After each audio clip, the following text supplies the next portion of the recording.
Chandler's mother was beaten half to death last week. He was granted compassionate leave.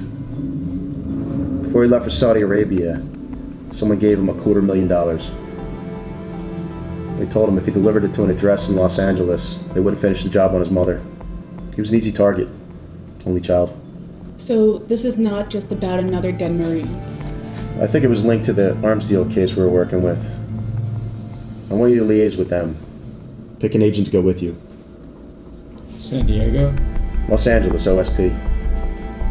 Is she still the agent in charge? You got a problem? No, but she might.